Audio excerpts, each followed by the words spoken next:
মা এই নিন। এটা কি বৌমা? মা এটা আমার প্রথম স্যালারি। তুমি দেখাতে কি চাইছো?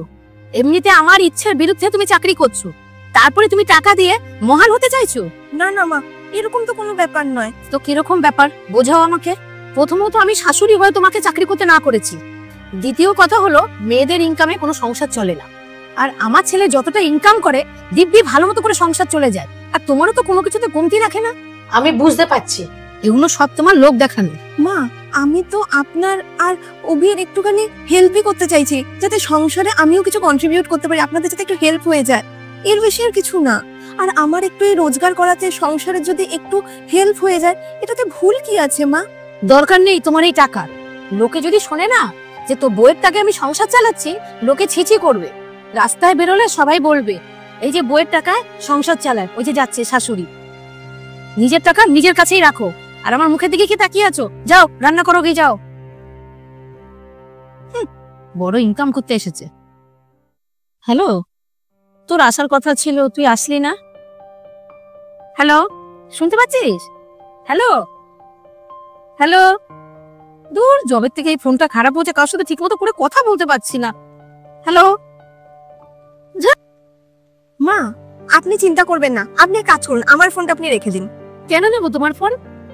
তোমার নিজের ইনকামের টাকা দিয়ে এটা কিনেছো না? আমার দরকার নেই, তোমার কাছে রাখো। নিজের ইনকামের বড়াই করাটা একটু ছাড়ো, আমার দরকার নেই তোমার এই ফোনের। মা আপনি যদি আমার এই ফোনটা ইউজ করেন তাতে কি অসুবিধা আছে? আমার কিন্তু কোনো অসুবিধা নেই, আপনি কিন্তু অনায়াসে আমার এই ফোনটা ইউজ করতেই পারেন। আমার এখনো সেই খারাপ সময় আসেনি যে তোমার ফোনটা আমাকে ব্যবহার করতে হবে। আমি কিনে নেবো আমার ফোন। কিন্তু মা, কিন্তু কিছু না, যাও তো এখান থেকে, যাও। নিজের শুধু ইনকামের বড়াই করতে থাকে। যাও, তোমার ফোন লাগবে না, আমার ছেলে যা রোজগার করে আমাকে ফোন কিনে নিতে পারবে। মানে শোন না, জামাইকে বলে 2-3 মাসের বাজার খরচাটা একটু কাটিয়ে দিস না। আসলে তোর ভাইয়ের ব্যবসাটা একটু মন্দা যাচ্ছে, তাই ঘরে একটু টানাটানি শুরু হয়ে গেছে। বেচারা ভাই তো তোর চেষ্টা করছে, দেখ একটা বসা ব্যবসা দাঁড় করাতেও তো সময় লাগবে, কিছুদিনই তো ব্যাপার, একটু হেল্প করে দে মা। সংসারে একটু অভাব টানাটানি দেখা দিয়ে দিয়েছে। আরে ঠিক আছে মা, তুমি একদম টেনশন নিও না, তোমার জামাইকে বলে দেবো, ও ঠিক দিয়ে দেবে। মা আপনি আমার টাকাটা তো এখন নিতে পারেন, আমি তো জানি যে সংসারে কত টানাটানি চলছে, আর আপনি সবসময় খালি বলেন যে বৌমার টাকায় সংসার চলবে না, মেয়েদের টাকায় সংসার চলে না। আচ্ছা আপনি বলুন না, এই যে ঘরের যে এখন একটা সিচুয়েশন চলছে, এত টানাটানি চলছে, এই সিচুয়েশনেও কি এই টাকাটা নেওয়া যায় না? এই টাকাটা দিয়ে কি সংসার চালানো যায় না? আপনি বলুন না মা।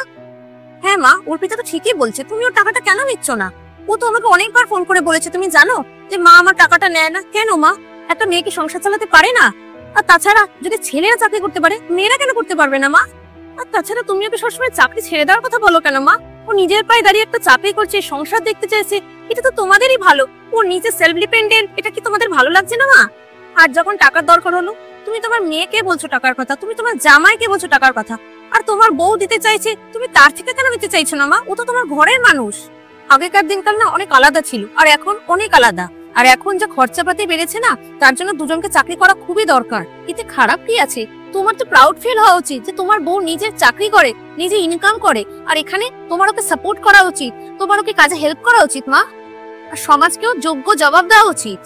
আর তুমি লোকের কথা ভাবো মা, লোক অনেক কিছু বলবে, তুমি যদি এরকম লোকের কথা ভাবতে থাকো না, তাহলে জীবনেও তোমরা এগাতে পারবে না। আজকে তোমার এই খারাপ পরিস্থিতিতে কে এসে দাঁড়াচ্ছে মা তোমার পাশে? সমাজ দাঁড়াচ্ছে না কোনো আত্মীয় স্বজন দাঁড়াচ্ছে? আর তোমার এই ঘরের বউ যাকে তুমি চাকরি করতে বারণ করছো, সেই তোমার পাশে এসে আজকে দাঁড়াচ্ছে। এই জন্য বলছি মা, বউ আর মেয়ের মধ্যে তুলনা করাটা বন্ধ করো। তোমার চিন্তা ভাবনা যদি পাল্টায়, তবেই সমাজ পাল্টাবে। হ্যাঁ রে মা, তুই ঠিকই বলেছিস। আমি যে কোন চিন্তা ভাবনা নিয়ে বসে আছি, আমার এরকম করাটা উচিতই হয়। বৌমা, আমাকে তুমি ক্ষমা করে, আমি লোকের কথা ভেবে তোমাকে অনেক উল্টোপাল্টা কথা বলেছি।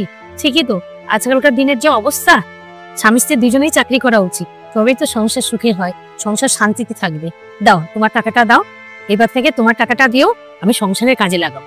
তুমি যেরকম চাকরিতে যাচ্ছিলে যাও, সংসারের পুরো দায়িত্বটা আমি সামলে নেব। আর আপনি দেখবেন আপনার ছেলে আর আমি একসাথে মিলে এই সংসারটাকে ঠিক চালিয়ে নেব।